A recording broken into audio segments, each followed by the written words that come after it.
그래서 어린이집 아동학대 사건 같은 경우에 이제 유형이 굉장히 다양한데요. 이 사건처럼 아이들을 꼬집거나 이렇게 누르는 식의 어떤 그 폭력도 행사를 하고요.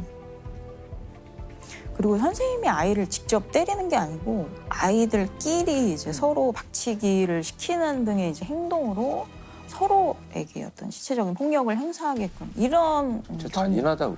굉장히 좀 심각하죠. 근데 사실은 신체적 학대 같은 경우에는 어떻게 보면 오히려 발각되기가 쉽거든요. CCTV에서 뭐 오디오는 안 들어가더라도 그렇죠. 볼 수가 있잖아요. 그 장면이 잡히고 또 아이한테 어떤 멍이라든지 이런 또 남을 수가 있으니까. 그래서 오히려 제가 좀 많은 분들이 관심을 기울여 주셨으면 하는 부분이 이제 정서적 학대인데 사실 정서적 학대도 굉장히 다양한 형태로 나타나잖아요. 그래서 폭언 같은 경우도 이제 정서적 학대에 해당하고 또 어떤 경우가 있냐면 아이를 이제 배제하거나 차별하는 경우인데 실제로 이제 어떤 한 사건에서 어린이집에서 식사나 간식을 함께 먹을 일이 많잖아요. 네. 그런데 그 다른 아이들한테 식사와 간식을 나눠주는데 유독 이 아이한테만 주지 않은 거예요. 여러 차례. 심지어는 한 친구가 다른 아이가 자기가 받은 간식을 그 피해 아이한테 나눠줬더니 그 나눠준 아이를 혼을 내고 이 선생님이 그 피해 아이는 교실 밖으로 내보낸 이런 경우가 있었어요. 그러면서 그 한 아이만 지도를 하지 않고 교실 밖으로 계속 내보내거나 아니면 교실 그 구석에 서 있게 하는 이런 식의 행동을 반복한 거죠. 근데 이런 것들도 이제 정서적 학대에 해당이 되죠. 그리고 어떤 경우가 있냐면 아이들한테 공포심, 두려움을 유발하는 행동도 굉장히 다양한데 실제로 있었던 사례 중에서 아이를 어린이집 창고에 가두는 그러니까 이런 경우도 있고 그 화장실에 아이를 가두고 불을 끄고 문을 잠가 놓는 아이가 사실 얼마나 그것에서 고통을 겪고 충격을 받을지 우리가 다 사실 상상할 수가 있잖아요. 그러니까 이런 식의 행동도 당연히 이제 정서적 학대에 해당이 되죠. 야, 그걸 증명하기 너무 힘들 것 같아요. 그 사실 CCTV에 폭언 같은 거는 사실 녹음이 되지 않고요. 그리고 아이들이 집에 가서 선생님이 나를 창고나 어디 가뒀다라는 거를 일목요연하게 전달하기가 쉽지 않고 또 그거를 부모가 들었을 때 이게 학대에 해당하는 건지를 가늠하기도 사실 쉽지 않은 경우가 많죠. 그래서 어린이집 아동학대는 여러 가지 유형이 결합된 중복 학대로 나타나는 경우가 많은데요. 네. 그 대표적인 사례 중에 하나가 5년 전에 부산에서 있었던 학대 사건입니다.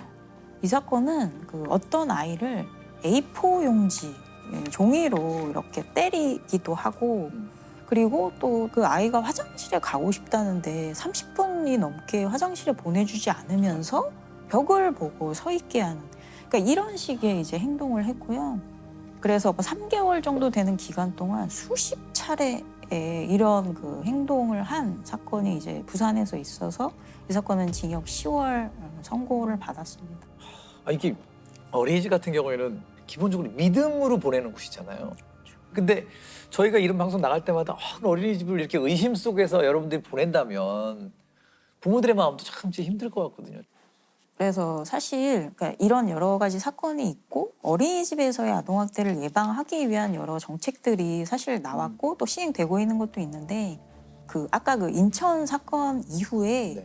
2015년에 CCTV를 어린이집에 설치를 의무화하는 그 법안이 그러니까 그 사건 이후로 통과가 됐어요. 네. 그 외에도 그 보육교사의 어떤 자격 기준을 강화한다거나 아니면 보육교사가 영유아 학대 사실이 드러났을 때 그 교사의 자격 정지, 그 연한을 늘리는, 그러니까 처분을 강화하는 이런 여러 가지 정책들도 이제 나왔는데 근데 사실 아이를 케어해 보신 분들이라면 사실 아이를 몇 시간 동안 데리고 있다는 게 얼마나 힘든 쉽지 일인지 않죠. 알잖아요. 쉽지 않죠. 근데 거기다 그 여러 명의 아이들을 그래서 그러니까 단순히 뭐 보육교사에 대한 어떤 처벌을 강화하는 것뿐만이 아니고 보육교사당 담당하는 어린이의 수를 좀 낮춰서 보육의 질도 높이고 또 이런 학대도 좀 예방할 수 있는 이런 방안들도 같이 고려될 필요가 있겠습니다. 저는 얘기 듣고 나니까 보육교사분들이 받는 스트레스도 저는 굉장히 크리라고 봐요. 왜냐하면 과연 그럼 잘하시는 선생님들은 잘한다고 거기서 칭찬받을 수 있을까? 그래서 그런 분들이 쌓이는 스트레스를 좀 덜어드리는, 왜 그분들을 위한 상담이나 그분들을 위한 시스템도 좀 있어야 될 것 같아요. 그러니까 양쪽이 다 이렇게 처벌과 그런 것들이 다 같이 돼야 되는데. 잠깐 제가 말씀드리면 그 보육교사들을 하시는 분들을 대상으로 교육을 하는 프로그램이 있어요. 제가 강의 요청을 받아서 얼마 전에 시작을 하면서 누구보다 더 건강하셔야 될 것은 선생님들입니다. 그렇죠. 대부분의 선생님들이 눈물을 흘리세요. 한 번도 그런 자기에 대한 어떤 그 지지를 받아본 적이 없거나 좀 안타까운 상황이긴 하더라고요. 10년지기 생매장 사건. 10년지기 생매장 사건. 네. 연도는 2017년이고요. 네. 경기도 성남에 있는 주민센터에서 시작이 돼요. 네.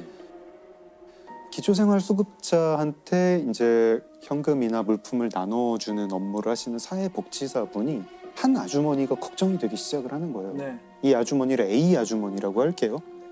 그 아주머니가 오셔야 될 때가 지났는데 안 오세요. 계속 안 오시니까 경찰에 신고를 합니다. 네. 이 A 아주머니는요, 약간 좀 어눌한 분이었어요. 그 기초생활수급자였고, 근데 뭐 그렇다고 일상생활이 막 이렇게 못하실 정도는 아니었어요. 그리고 이제 주변 사람들한테도 물어보니까 주변 사람들이 별로 걱정을 안 해요, A 아주머니를. 아니 뭐 전에도 뭐 이게 좀 뭐 나가가지고 뭐 며칠 있다 돌아오시더라 뭐 이런 식이었어요. 근데 이 A 아주머니는 문자 메시지도 평소에 안 보내고 뭐 물건 살 때도 신용카드를 안 쓰시는 분이라 가지고 좀 그 생활 반응이 잘 안 나오는 분이었어요. 현금 쓰고. 네. 네. 근데 너무 흔적이 없는 거예요. 너무. 이게 시간이 길어지다 보니까 경찰서에서 아 이거 좀 이상하다 하면서 강력팀으로 사건을 맡깁니다. 그래서 이제 A 아주머니가 평소에 친했던 사람이 누굴까, 그 사람들한테 A 아주머니 근황을 좀 물어봐야겠다 이러면서 수사를 하는데 성남에 모란시장 있잖아요. 네. 그 5일장. 네. 이 A 아주머니가 그 모란시장에 장이 열릴 때마다 가서 거기서 시간을 많이 보내셨다고 해요. 그리고 특히 이제 20분 정도가 모여가지고 커피 네. 마시고 수다 떨고 뭐 이런 어르신들이 많은데 그분들이랑 좀 친분이 있었대요. 그래서 경찰이 이제 이 모임을 알게 됐습니다. 알게 돼서 이 모임 멤버분들한테 혹시 그 A 아주머니 최근에 보신 적 없느냐, 뭐 어떻게 지내는지 아시는 분 없느냐 했더니 그 모임 분들이 이렇게 하나같이 얘기를 하는 게 어느 날 경기도 광주로 도망을 갔어요, A 아주머니가. 도망가는 날 보니까 얼굴에 상처가 있었어요. 결혼은 안 했지만 뭐 동거하는 그런 남성이 있었다고 해요. 약간 이제 동거남을 피해서 도망을 갔다 이런 식으로 얘기를 하는 거예요. 그래서 경찰이 이제 직접 보셨어요? 그러니까 아니 직접 보지는 못했고 나도 어디서 들었어요. 그 이제 동거남을 찾아가야겠죠 일단. 그랬더니 동거남이 자기도 그 소문 때문에 미치겠다는 거예요. 난 그런 적 없고 누가 지금 그 소문을 퍼뜨리고 있다. 나 지금 미치겠다. 이게 좀 오히려 잡아달라. 이런 말을 합니다. 근데 이 소문의 근원지 찾는 게 그게 어디서 들었어요? 어디서 들었어요? 찾아가는 거죠. 네. 그랬더니 처음에 그 소문을 퍼뜨린 사람을 찾았어요. 역시 그 동호회 아닌 동호회의 멤버 이씨 아주머니라고 할게요. 이 이씨 아주머니도 모란시장 열릴 때마다 모여가지고 A 아주머니를 비롯한 그 멤버들과 친하게 지냈었습니다. 이분도 좀 뭐 마음 붙일 곳이 없었나 봐요. 남편은 철원에서 밭농사를 혼자 하면서 10년째 별거를 하고 있었고 이씨 아주머니는 얼마나 모란시장의 진심이었냐면 서울의 이제 강북 지역에 심지어 사시는 분이었는데 아들 차를 타고 왔어요. 근데 아들도 뭐 변변한 직업이 없는 청년이었거든요. 그 아들이 어머니를 위해서 자기가 차도 없는데 렌트카를 빌려가지고 그 렌트카를 타고 어머니랑 아들이 모란시장에 5일마다 와가지고 시간을 보내고 갔다는 거예요. 되게 효자네요. 그리고 이 사람들 말이 A 아주머니랑 그 이씨 아주머니는 특히 친했다 이렇게 얘기를 해요. 근데 친하긴 친한데 대등한 관계가 아니었던 것 같아요. 왜 뭐 커피 좀 타와라 그러면 커피 타오고 약간 상하게 관계가 네, 있는. 좀 미묘하게 이제 언니 동생 관계로 이 씨 아주머니가 A 아주머니를 좀 봐주기도 하고 네. 근데 또 뭐 심부름 같은 거 시키기도 하고 A 아주머니는 이 씨 아주머니한테 언니라고 부르고 뭐 이런 관계였습니다. 근데 경찰이 이 씨 아주머니한테 그 A 아주머니 경기도 광주에 갔다는 거 어떻게 아셨어요? 하고 물어보니까 자기가 직접 들었대요. 언제 들었느냐? 7월 14일에 들었다. 모란시장에서 들었다. 근데 이 7월 14일이 좀 특이한 날인 게 A 아주머니가 휴대폰이 그날 꺼지거든요. 그날 꺼지고 이후에 켜지지가 않아요. 그러면서 이 씨 아주머니가 나는 그 다음번 모란시장 열릴 때 7월 19일에도 A 아주머니를 봤다. 모란시장에서. 그때도 건강히 와가지고 모란시장에 있다 갔다. 경찰이 이제 그때부터 좀 이상한 거예요. 왜냐하면 7월 19일에 A 아주머니를 모란시장에서 봤다고 하는 사람은 아무도 없어요. 이씨 그리고- 아주머니만. 네. 그리고 7월 14일에도 없어요. 아무도 없는데 이게 어떻게 된 걸까? 좀 이상하죠. 수사팀이 아무래도 이씨 아주머니 말하는 게 좀 이상하니까 이씨 아주머니가 그 아들이 빌렸던 렌트카 그 행적을 한번 추적을 해봅니다. 네. 7월 14일에 그 차가 서울에서 성남으로 왔더라고요. 와가지고 좀 있다가 철원에 가요. 네. 그래서 수사팀의 어떤 형사분은 뭐 남편 그 사람 집을 갔나 보다 했는데 잠깐 근데 그 A 아주머니 휴대폰 끊긴 게 어디지? 찾아보니까 남양주에서 끊겼어요. 남양주에서. 네. 성남에서 철원 가려면 중간에 남양주를 거쳐야 돼요. 그렇죠. 가는 길이죠. 네, 가는 길에 끊기니까 이상한 거예요. 그래서 이씨 아주머니 아들을 불러가지고 최근에 철원 언제 갔다 오셨어요? 하고 물어보니까 아버지 만나러 뭐 며칠 날 갔었고요. 며칠 날 갔었어요. 하는데 7월 14일만 얘기를 안 해요. 근데 이제 형사님이 거기서 추궁을 안 합니다. 자동차 내역 봤더니 7월 14일 갔구만 이 얘기를 안 하고 그냥 거기서 빠르게 그 철원 집을 압수수색 영장을 청구를 해서 수색 영장을 받습니다. 그래서 그 철원 집을 갔어요. 형사팀이 영장 이제 보여주면서 여기 좀 수색 좀 하겠습니다. 이러고 수색을 한참 하는데 아마 형사팀은 혈흔 같은 걸 좀 찾고 싶었던 것 같아요. 여기서 뭔 일이 일어난 거 아닐까? 이러고. 근데 남편분이 나 그럼 좀 화장실 좀 갔다 올게요. 이러면서 중간에 이제 화장실을 갔어요. 근데 안 와요. 형사분들이 이제 얼굴이 하얗게 질렸겠죠. 일대를 막 찾습니다.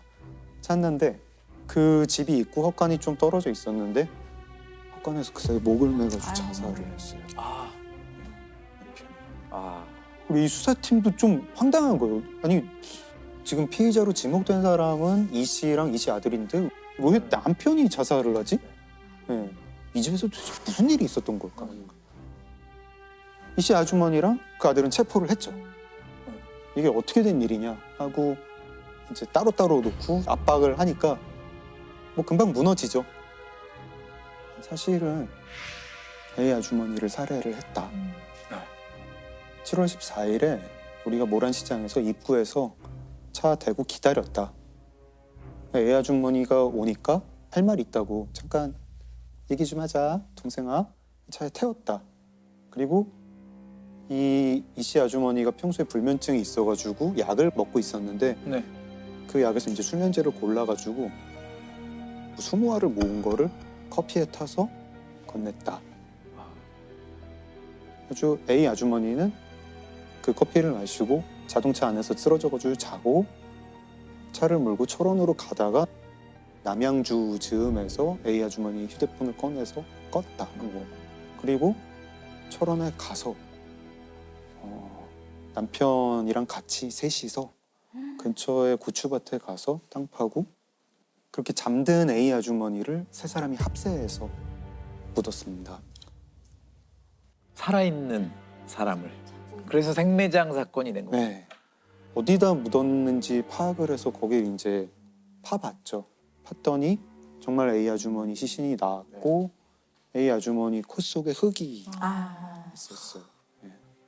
살려고 호흡을 하려다가 예, 아마 주무시는 상태에서 돌아가셨던 것 같은데 그때 이제 흙이 코로 들어왔던 거죠. 뉴스를 보면은 최근에도 이 관계 변화가 범죄로 이어지는 경우가 많은 것 같아요. 네, 특히 이제 작년 2021년에 신상공개 피해자들 총 10명이 있었는데요. 무려 5건이, 반에 해당하는 5건이 본인이 스토킹 혹은 교제했던 사람 그 당사자뿐만이 아니고 그 가족들까지 살해하거나 위험에 빠뜨리는 이제 굉장히 위험한 사건인데요. 그래서 오늘 저는 만남과 헤어짐과 관련된 교제 범죄에 대한 이야기를 드리려고 하는데요. 2012년에도 울산에서 이제 이러한 사건이 네. 있었습니다. 이제 김홍일 사건이라는, 그러니까 이 사건은 그 울산의 한 다세대 주택에서 김홍일이 자매를 살해한 사건인데요. 이 자매 중에 언니가 이제 김홍일과 이제 교제를 하고 있다가 김홍일에게 이별을 통보하는 문자를 보냅니다. 그 문자의 내용은 이제 우리 그만 헤어지자. 그래서 이별 통보를 이제 김홍일이 받고 받아들이지 못해서 그 언니를 이제 설득을 하지만 설득이 되지 않고요. 그러자 이제 김홍일은 본인의 지인을 만나서 굉장히 내가 자존심 상하고 열받는다. 죽여버리겠다라는 이제 말을 합니다. 그러고 나서 김홍일은 흉기를 사요. 이제 그러고 나서 그 자매와 그 부모님이 살고 계신 이제 다세대 주택에 7월 20일 새벽 3시경에 이제 찾아가는데, 사실 김홍일이 이 자매와 알게 된 것은 김홍일이 이 자매의 부모님이 운영하시는 가게에서 아르바이트를 했었어요. 이제 그러면서 이제 알게 된 사이거든요. 그래서 새벽 3시쯤이면 부모님이 가게를 운영하시기 때문에 집에 없다라는 걸 알고 그 시간에 찾아간 거예요. 그래서 그 새벽 3시경에 그 다세대 주택에 찾아가서 주차장에 부모님의 차량이 주차되어 있지 않다는 걸 다시 확인을 해요. 그리고는 이제 가스배관을 타고 그 집으로 이제 올라갑니다. 거실에서 동생이 자고 있었어요. 그래서 자고 있던 동생을 이제 급소를 찔러서 살해하고, 그러니까 이제 비명 소리가 나니까 방에서 자고 있던 언니가 밖으로 나왔어요. 그래서 김홍일이 그걸 보고 베란다 밖으로 뛰어내립니다. 그런데 다시 이제 배관을 타고 올라가서 이제 결국은 언니를 10여 차례 찔러서 살해를 했어요. 그래서 이제 그러고 나서 김홍일은 차를 타고 계속적으로 이제 옮겨 다니다가 부산으로 가서 그 산으로 도피 생활을 해요. 그래서 그때 이제 공개 수배가 네. 됐던 거죠. 김홍일의 사진하고 이런 것들이. 그래서 50여일 만에 부산에 있는 한박산 중턱에서 주민의 신고로 결국은 이제 체포가 되게 됩니다. 김홍일이 은신했던 곳은 부산 기장군의 한박산. 공사 현장에서 빵과 음료수를 주워다 먹으며 2달을 버텼습니다. 하지만 어제 낮 12시쯤 김 씨를 발견한 산불 감시원의 신고로 수색 5시간여 만에 검거됐습니다. 지금 심정은 어떻습니까? 아무렇지 않아요. 이게 잡히고 나니까 아까 홀가분했다 뭐 이런 얘기를 했다는 것 같던데. 김홍일이 범행 현장에 도착하자 유족과 친지, 시민들의 분노는 극에 달했습니다.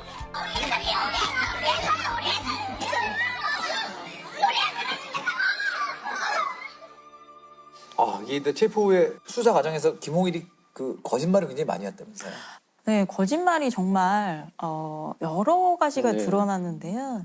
일단은 교제하던 시절부터 이제 거짓말을 했던 것이 본인의 학력에 대해서, 그러니까 본인이 서울에 있는 뭐 대학교에 다니다가 군대에 갔다. 이제 그러고 나서 나중에 알고 보니까 서울에 있는 그 대학은 아예 입학을 한 그 사실 자체가 없었던 거예요. 네. 그리고 본인의 어떤 직업이나 수입에 대해서도 이제 거짓말을 했는데, 근무 강도가 굉장히 높고 열악한 근무 환경에서 굉장히 사실 힘들게 일하고 있었는데, 그 자매와 그 가족들한테는 굉장히 본인이 돈을 많이 버는 것처럼 이런 식의 이제 거짓말을 했고, 또 수사 재판 과정에서도 이런 거짓말이 계속 드러났는데, 자기는 처음부터 죽일 생각으로 들어간 건 아니고 피해자가 자신을 밀치길래 방어하는 과정에서 칼로 찔렀다라고 주장을 했어요.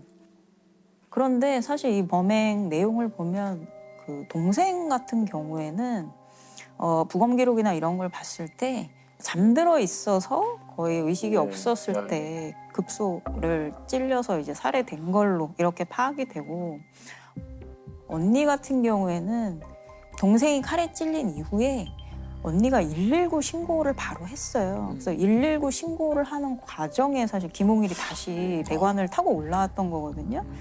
그래서 119 신고 녹취록에 사실 그 공격의 어떤 내용들이 녹음이 되어 있습니다. 근데 그 내용을 보면 언니가 내 동생이 숨을 쉬고 있다, 숨을 쉬고 있어요 라고 말을 하는 도중에 갑자기 이제 칼로 찌르는 소리가 이제 막 들리는 거예요.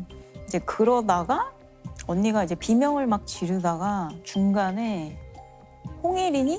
라고 물어봐요. 왜 그러는데? 라고 물어보는 소리가 나고 다시 계속 이제 찔리는 소리가 나다가 마지막으로 김홍일이 했던 말이 가라예요.